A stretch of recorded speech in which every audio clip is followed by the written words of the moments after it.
Before we begin today's conversation, I want to invite you to think about what it means for an object to find its way home. Museums around the world are filled with items, some sacred, others borrowed, found, or taken from other places. We see examples in museums around the world, from the contentious Koh-i-Noor diamond set in the British Crown, which is one of the largest cut diamonds in the world, to the thousands of archaeological and ethnographic objects passing hands between countries year to year. Another example is the National Museum of Denmark, who have been involved in decades long efforts to return items like manuscripts, instruments, and cultural ware to their homes in Iceland, Greenland, Norway, and Brazil. And this is the conversation that's starting to emerge in museums around the world. Objects held in museum collections can open our eyes to the histories and practices of other cultures. But at the same time, it's important to ask the question, what parts of the story aren't being told? And often when we're talking about ancestral objects, items can hold a deep past, present, and future connection to their original people and owners. So I want to ask in this episode, what stories can these objects continue to tell when perhaps they've been severed from the worlds that originally gave them their meaning? Today, we're speaking with a decorated cultural leader focusing on the ongoing story of Polynesian creative artifacts.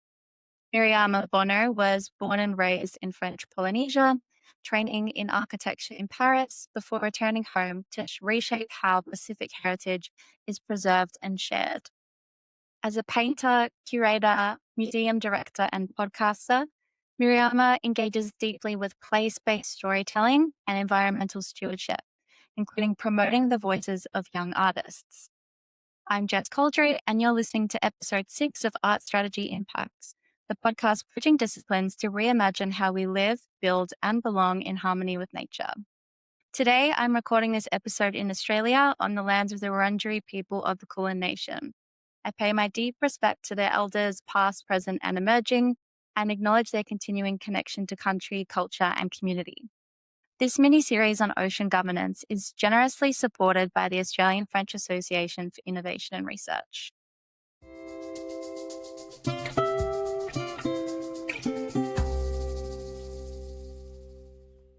It's my pleasure to officially introduce Miriama Bono to the podcast.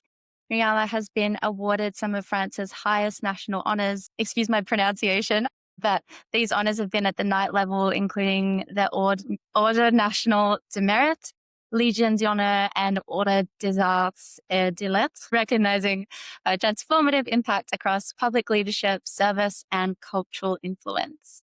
One of Miriama's most well-known projects was during her tenure as the director of the Museum of Tahiti and the Islands, Te Whare Ilmanaha, sorry Miriam, and from 2017 to 2023. And during this period, she oversaw a major renovation of the museum and cultivated powerful partnerships that helped bring back Polynesian cultural artifacts from museums around the world to be exhibited in their ancestral home. It's my great pleasure to be speaking with you today, Miriam. Welcome to the podcast. Yorana, hello. Hi. Thanks for being here. And I'm really looking forward to hearing more about your career and the values that have been driving you in your work, and also your perspective on the future of the arts and culture in the context of Tahiti. And in our last conversation, something that actually really stuck with me was you mentioned that originally in Tahitian or Rio Tahiti, there wasn't a word to describe nature. And I was wondering if you could tell us to start off why that is and maybe what's the story behind that. Yeah, in fact, in modern Tahitian, now we have a word which is natura, which comes from nature. I mean, it's very close. But in the ancient Tahiti, nature and human being was not two separate things. It was a whole. And in fact, when you think about it, this concept of nature is something very Western, in fact, because it's like if you have nature opposed to humans. And so it's like if human being is in fact the most valuable part of creation. So that's not the case in Polynesian world. For the Polynesians, we are part of a whole, meaning that every interaction that we have with everything that surrounds us will of course have an impact. And that's why also, like in for the Aboriginal, for an example, we don't own the land. We are just a part of the land, and we have to respect the land, and we have also to honor the land, meaning that we also have obligations for the lands. And to give you a simple example, normally for Polynesian, when you are introducing yourself, you should name, of course, your family name, but also your island, your mountains, your river. And so it shows the way, the physical link that people have with land. So of course today we are also living in the modern world. So now we have the word natura. But again, in ancient civilization, it was not something that was opposed to human beings. Such an interesting way to think about it. And I guess sometimes language can really contrast for us and show us some of the different perspectives and kind of customs that come with a culture in what we choose to give voice to through language. And I think that's a really beautiful way for people to be able to kind of understand, yeah, the power of, I suppose, the Tahitian perspective and broader Indigenous perspectives of how we define and understand ourselves versus nature. And, maybe when that binary distinction isn't the right way to look at things. Yeah, for us, it's more complex than that. As I said, it's also a question of responsibility. And in many Polynesian islands, in fact, it's like if the land is your ancestor, in fact, and you still have, including in Tahiti, traditions linked to, for an example, burying the placenta of a newborn in the land, which is a very powerful way to link the new child with the land where he was born, from the land of his family. So you have still today many ways to show a specific link, which is philosophical, but also social in some way. Absolutely. And I understand your work repeatedly brings culture into relationship with land, plants, the environment, and the ocean. Again, not as separate things, but as kind of one in the same system. And I'm curious to hear your perspective on the other side of when we treat kind of culture, ourselves and nature as separate things. What do you think the consequences are of thinking in that way? Well, as I said, when you oppose humans and nature, it's like if, human being will be more important than nature, and that you can, in fact, exploit, exploit. Yeah, I think you said exploit in English, land and rivers for your own service, in fact, and doing that without respect. So that is also the question that you have behind that. What is progress, in fact? Is there any progress by just exploitation of resources without asking permission or without understanding the very essential balance between all our interaction? And I think that's the main part, yeah, of this relation with land is, as I said, we also have responsibilities. So responsibilities for the land, but also responsibilities with what our ancestors gave to us, but also to what we want to give to the next generation. So it's, as I said, it's a question of balance, which is not, yeah, an opposition, but more a way to understand everything as a whole, which begin to be more and more complex right now. I mean, in our modern world, because you always have this confrontation between tradition and native knowledge and what is now called progress. And so if you are claiming for respect to land, most of the time, it's like if you are rejecting progress, Mm. Wow. development. Yes, absolutely. I think you've illustrated it really beautifully. And that kind of influence of that base understanding and how we see ourselves in our relationship to the world, influencing kind of broader foundations of why exploitative mindsets have been so proliferative. So I think that's a really interesting connection to make and a great contrast. Thank you. And Miriama, I know you've had a really interesting and diverse career. You've worked as an architect, a painter, a curator, museum director, and a podcaster as well. And I'd love to hear from your perspective what's in common across these areas and what interests and passions kind of link and underpin your explorations in these different disciplines.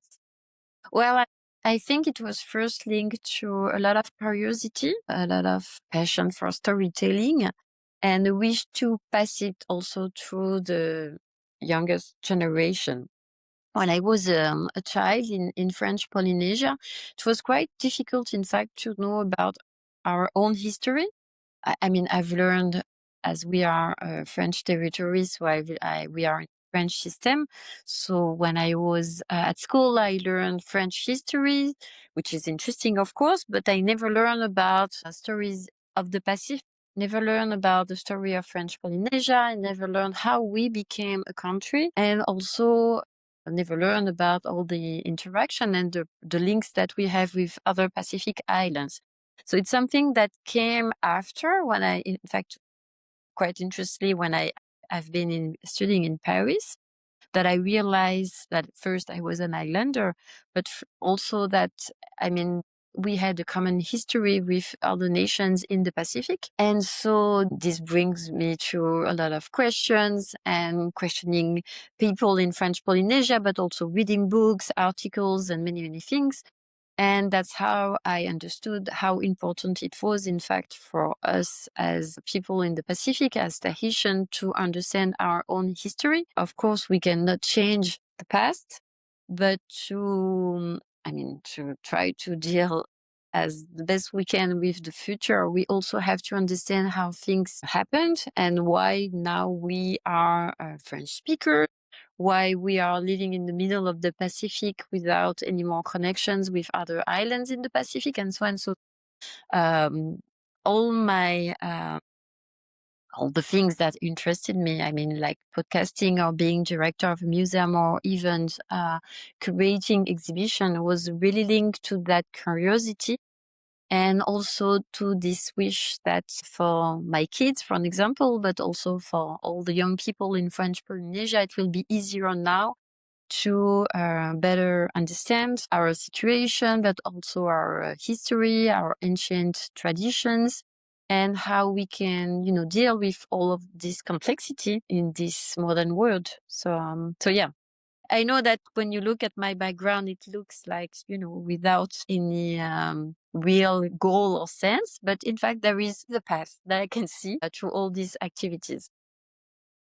Yeah, of course. And I often ask, having a few different backgrounds myself, there's often something that's connecting the dots that, like you said, you might not be able to see from the outside, that it sounds like becoming that missing link in storytelling is something that you've been able to kind of further through all your different roles. So speaking of, that creative perspective and your projects in the creative sector, something I'm interested to hear about is your training as an architect. And also, I want to understand, how do architects see the world and look at the world? And is that a perspective that you find still influences you now in your various other work? Yeah, well, I think that when you're studying architecture, and that's what also was the main interest for me, is that you have to question how people are living, because you are building, organizing things for human being, so you have to be curious about how people in different cultures, in different cities, are going to use buildings, are going to use space.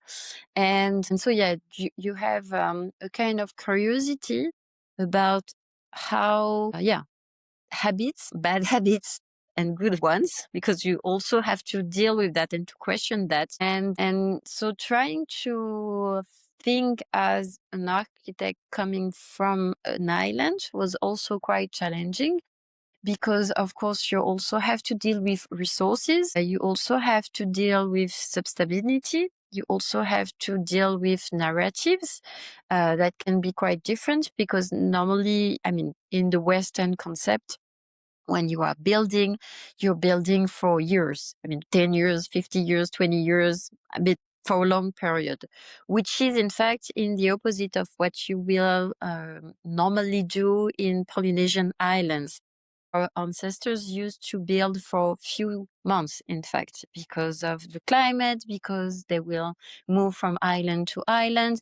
So it was a different way to use the space and a different way to build things. So that's also challenging to try to find a balance between the way that we are living today and how we can adapt specificities, like, I don't know, construction in wood, for an example, or bioclimatic construction in Polynesian islands or in other islands.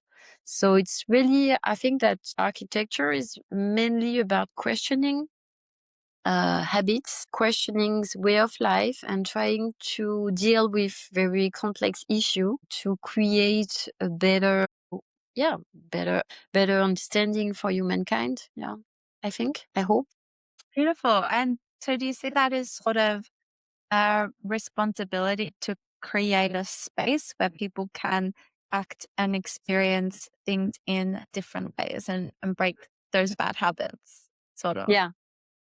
Yeah, because I mean, 20 years ago, we used to build, of course, without questioning climate issues, for an example, energy, or even waste of materials. So even when I was studying, it was something that was a big issue for me, because coming from an island, I realized that, of course, you cannot use resources of the islands without questioning it. And hopefully now we have changed a little bit this way of acting, but sometimes, still today, I mean, in French Polynesia, but in other places, people want to, because again, they think that that's the progress. So they want to build in concrete. They want, because they want to be safe, because you can have hurricanes, you can have lots of issues, but as I said, it's quite challenging to find a balance between what we should do, what we can do, and what we are doing. And sometimes, yeah, you can deal with that, and sometimes it's more complicated. And somehow, even when so I was director of the museum, that was something that we also had to keep in mind, because in fact, of course, building a museum is a specific building because you have, everything linked to conservation. And so this is, of course, something that you have to deal with. But you also have everything links to tradition and to storytelling through the building, which is always also challenging. So yeah, It it's a makes complex vision. Yeah, well, I mean, it's easy to imagine how experiencing, your upbringing on an island would shape how you understand resources is maybe more finite and having a clearer view of what that is rather than this kind of globalized feeling of things being infinite and you can bring them from anywhere and it's invisible to you. I think that it sounds like, yeah, you've had a really specific influence that shaped your understanding of sustainability in that architectural context. So it's an important thing to remember. It's not invisible, it's not infinite, but things do get expended and run out and we can't keep building the same way forever, can we? Yeah. Yeah, no, it's as I said, it's a kind of tension, in fact, that you have to deal with, and dealing with people, with politics too, with many different yeah, and you, but at the end, if you manage to do so, yeah, you can have beautiful also uh, buildings, beautiful realization, beautiful way of trying to understand each other, which is always challenging. Yeah, I can imagine. And to dive a bit into that side of your career as a museum director, as a curator, a lot of museums sometimes feel like they're full of tourists or they're very academic or it's more about, a collection of a government. But sometimes when we visit museums, they don't necessarily feel like something that belongs to their own communities that they're in. And Mhm. I'm interested in how you see museums' role in connecting to community and how you've kind of made examples of that in your own work. Yeah, well, for the museum in Tahiti, the name is Tefare Yamanaha. So in Tahitian, it means the house where you keep your treasures. And so the goal of the museum was really to be designed for Polynesian audience. It was really something that the government asked the museum teams to do. So to do a museum for Polynesian people by Polynesian people, meaning that the target was not the tourist. Of course, if the tourist wants to come to the museum, they are welcome to do so, of course. But the main target was really Polynesians, and specifically also young audience, because 30% of the visitors in the museum in Tahiti are in fact the schools. So that said, it brings also a very educational purpose of the museum, meaning that you have to speak to the young audience, you have to speak to local people. And in fact, well, like this, when you say that, it seems quite evident, but that also brings a lot of specific issue. For an example, languages. Because if you are speaking to a Polynesian audience, it means also that you have to deal with the fact that we have several languages in French Polynesia. The first official language is French, meaning that in the island of Tahiti, everyone is in fact speaking French. I do, I speak French at home.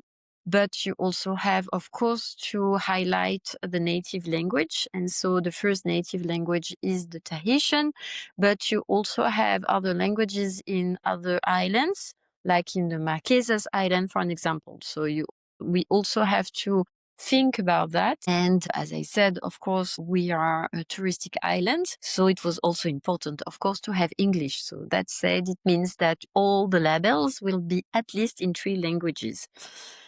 So that's the first point. But also, the way that we displayed the object were also linked to their true meaning for the Polynesians. To give you an example, we choose as much as we can to minimize the use of display cases, specifically for statues, for an example, because the TE or the Tiki, which are the specific statues in French Polynesia, are representations of ancestors. So we still believe in French Polynesia that they are carrying the mana, so the energy, the power, the essence of the ancestors. So they are very sacred objects. And if you want to connect with your ancestors, it's better not to have a glass between you and the statue. So we tried as much as we can to avoid display cases. And that is not normally what museums are doing. Normally in museum, you have cases, glasses everywhere. So even just this decision of avoiding as much as possible glasses was a real issue for the conservation, also for the architect and for all the teams, because it seems to be, something, a very simple decision. But in fact, after that, when you have to deal with what is a museum and the security that you have to display around object, it was very something that was challenging, but we succeed on that. We kept on asking for as much as possible no glasses. And in fact, in the museums in Tahiti, most of the statues are without glasses. So and you have other objects. So it gives a kind of easier connection for the public with the object. It gives them the impression that they can, touch them, smell them, have a physical connection with objects.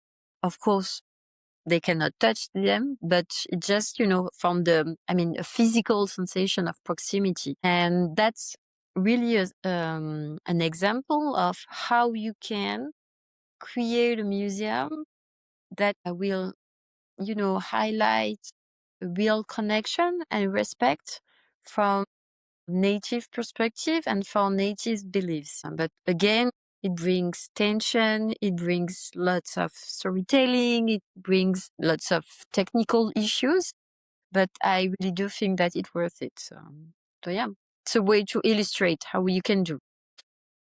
It's a great illustration. And I can almost see the metaphor there of Often say, for example, with that binary definition of us and nature in museums, there's us and there's the art, and that glass is almost a representation of the separateness of those two things. And I suppose in a broader sense, beyond the kind of cultural and spiritual connections to work, I think people around the world can identify to some extent of feeling a connection with an artwork or looking at something and feeling something and having a conversation between you and the art. And I imagine it must be much more powerful on a cultural and spiritual level. And I can see the importance of removing that barrier to allow that relationship between person and object to really function in a meaningful way.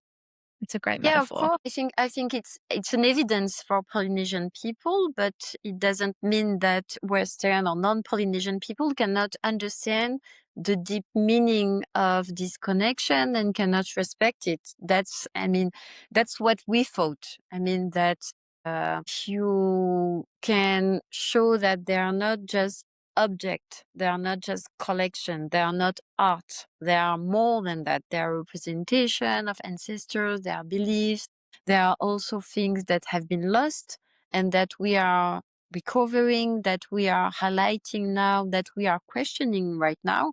So it brings more complexity, more diversity, and it also brings other people, non-Polynesian people in that questioning process. And I think it's also very important because, well, we are not living anymore alone in our island.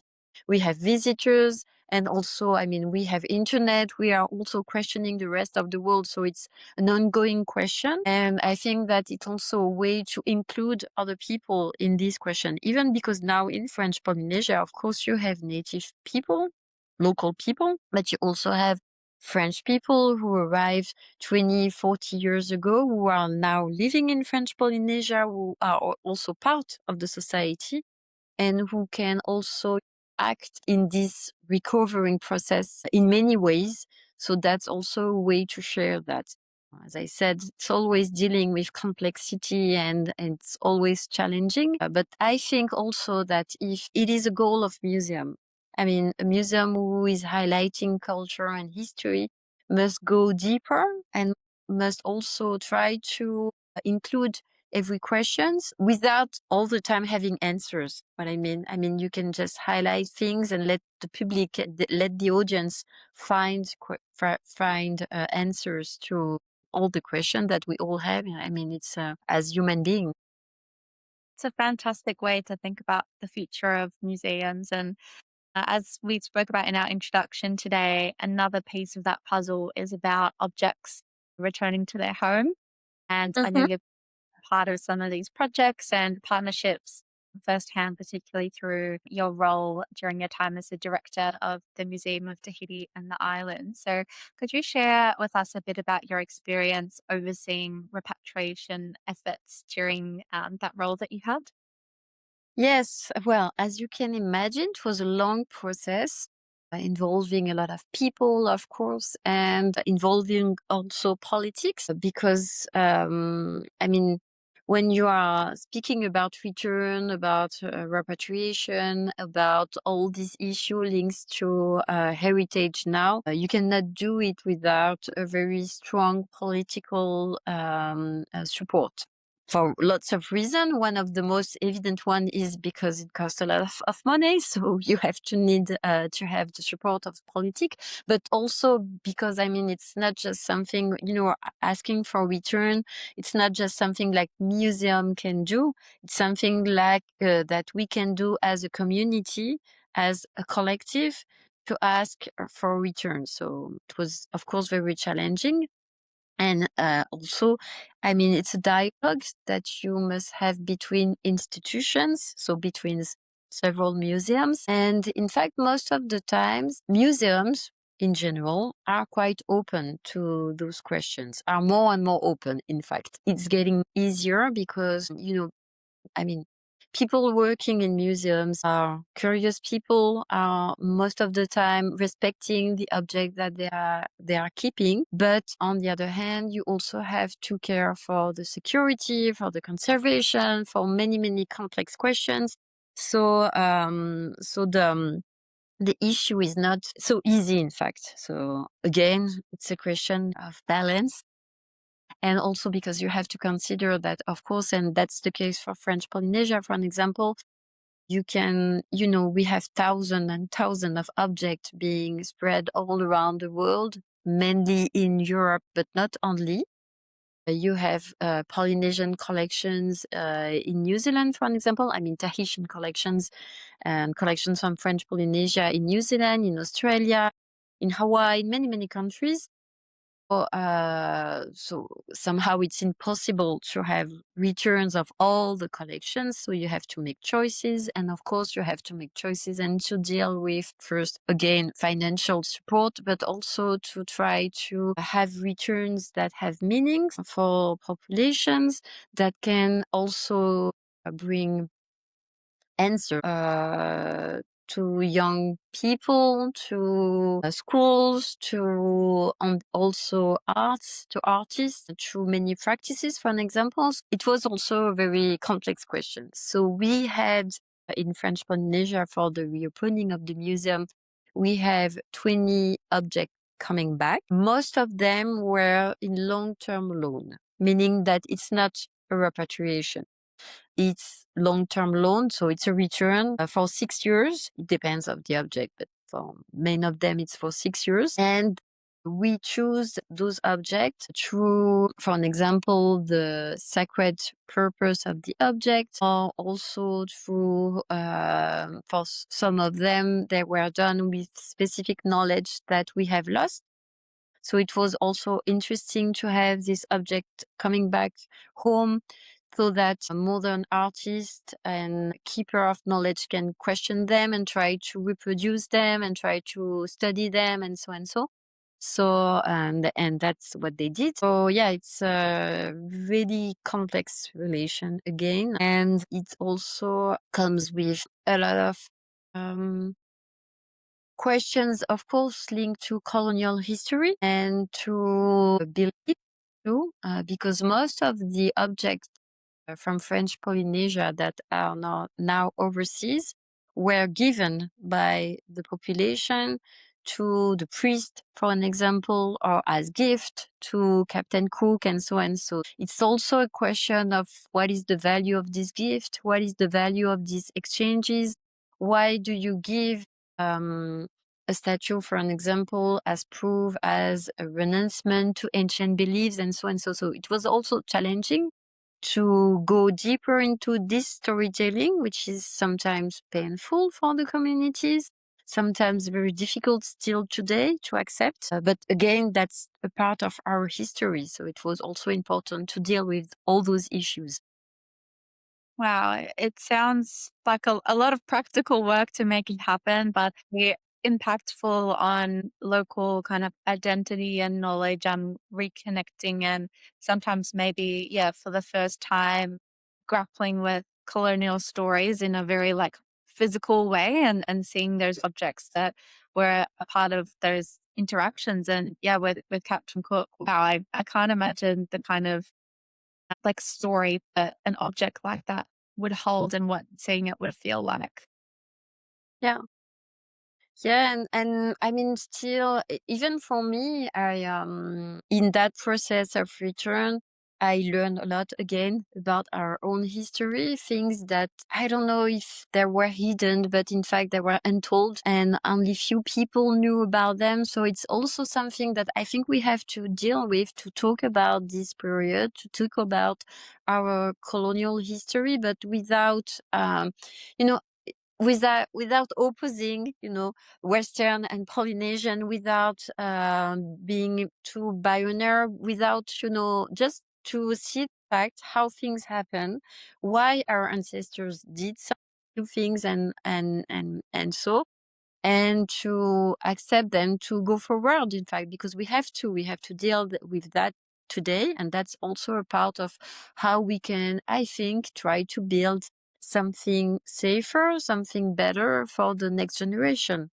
by understanding things. It's really important work, and I'm sure it's had, obviously all of your honors have made a testament to how this has really made such a huge cultural impact. So I think they're very important stories to tell, and objects are such a great way to start those conversations as well. Something else I'm curious to hear about is obviously, so there's the practical side, there's the paperwork, the conservation, how it all happens, but there's also that diplomatic side of the institutional relationships that you were forging and the trust building there. And I think it would be interesting to maybe paint a picture of what that looks like behind the scenes in terms of how those conversations actually start.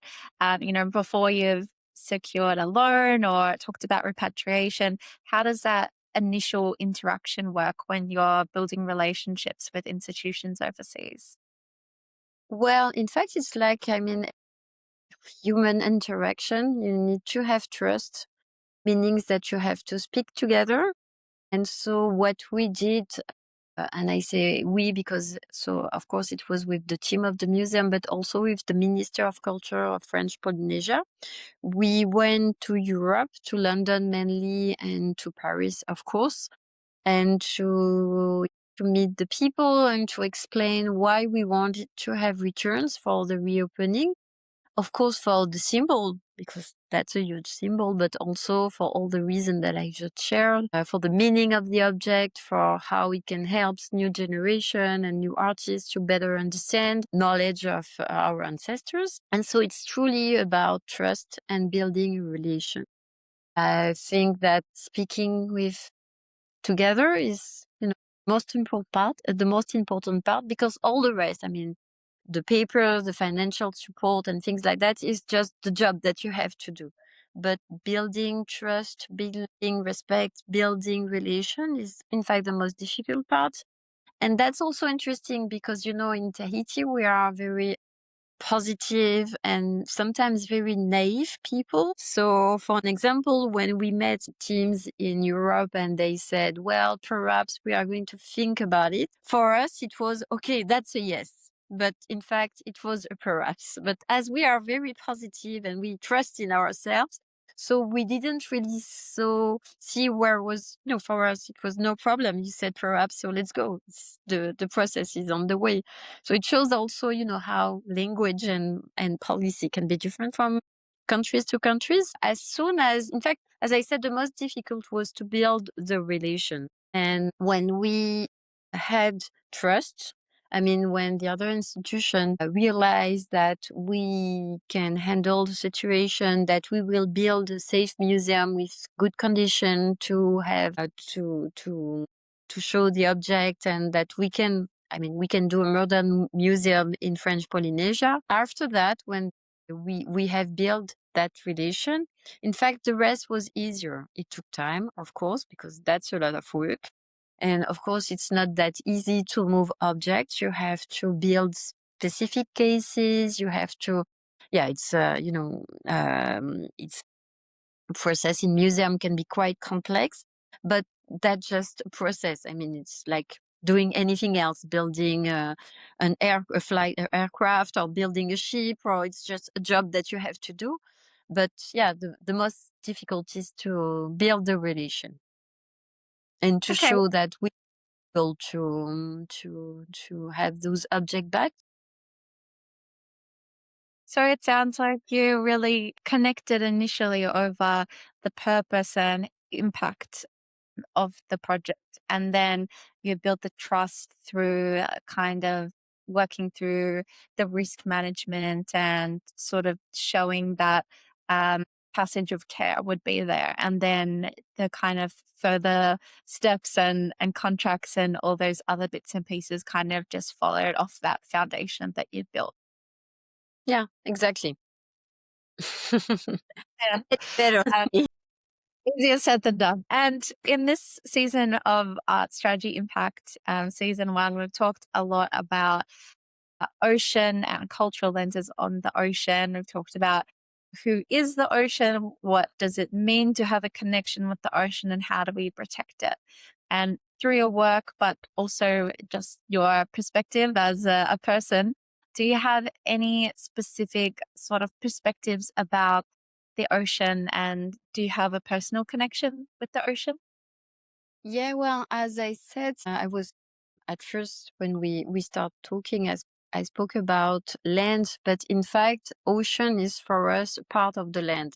There is no limit between land and ocean. Ocean is part. That's also why when you are presenting yourself, introducing yourself, you will also name your past, your ocean, the lagoon around you. I mean, it's part of yourself. And for us, ocean, I mean, for Polynesian in general, not only in French Polynesia, not only Tahitian, but that's also the case for Hawaiians or in New Zealand for the Maori, in Aotearoa. Ocean is not a limit, it's a path, it's a link, because through oceans you are linking islands, and so you are connecting people. So we don't see the ocean as of course it's a mystery, but we don't see the ocean as a limit of ourselves, but as something that we have to first respect, and secondly that we have to explore and to go through, to be linked all together. So we have would say a specific connection with ocean.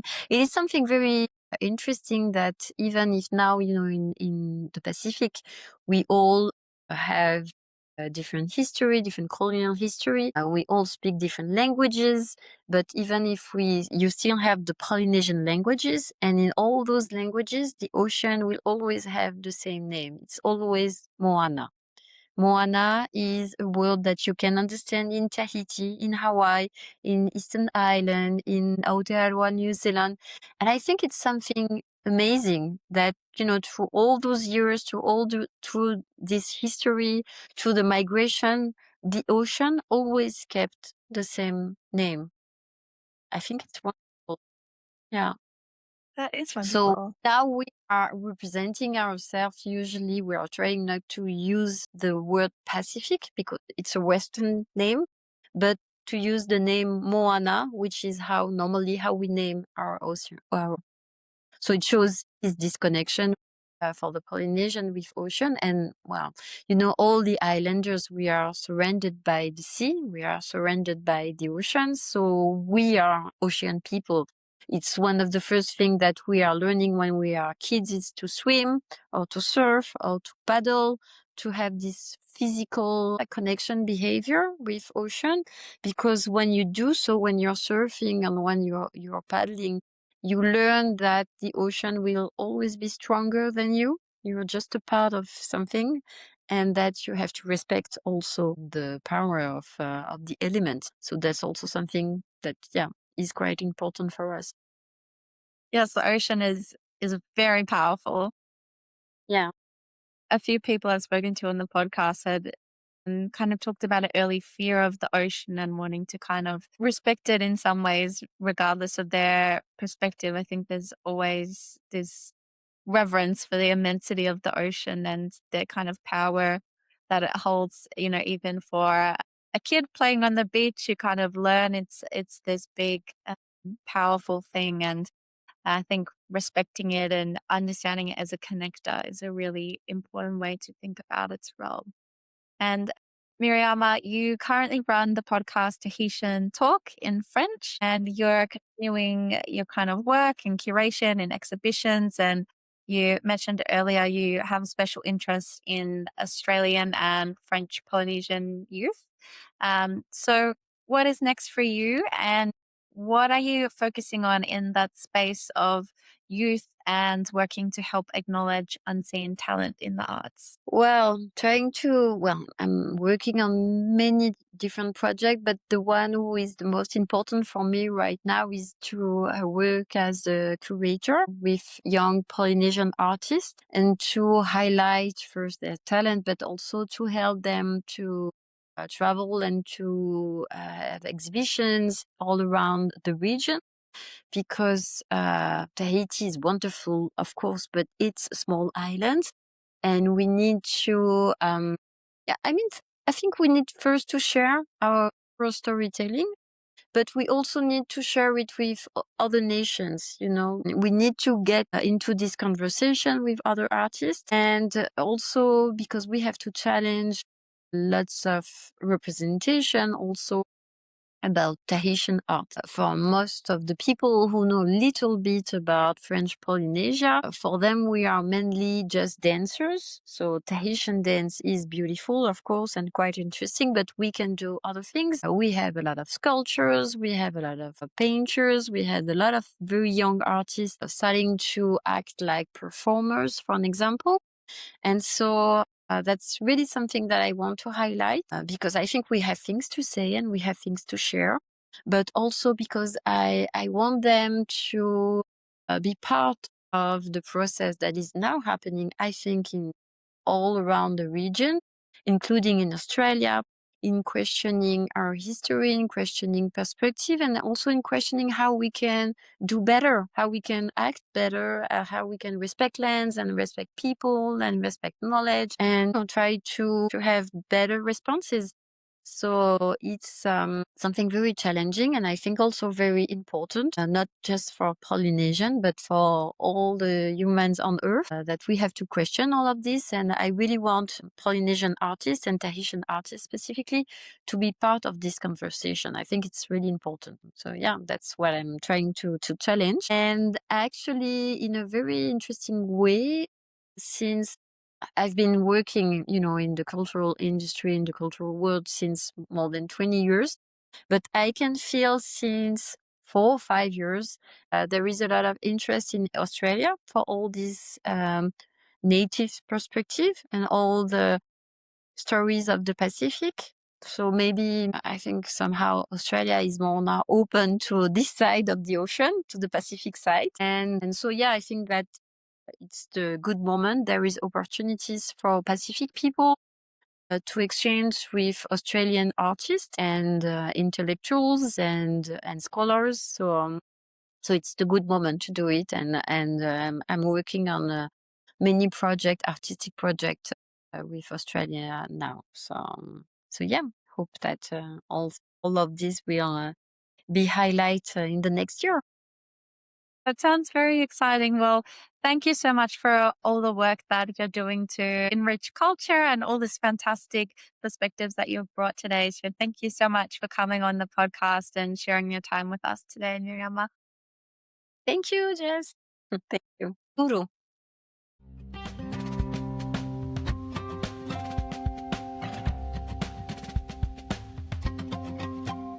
To follow along for future episodes, join us at Art Strategy Impact on YouTube, TikTok, and Instagram, as well as jesscoldry.com/podcast.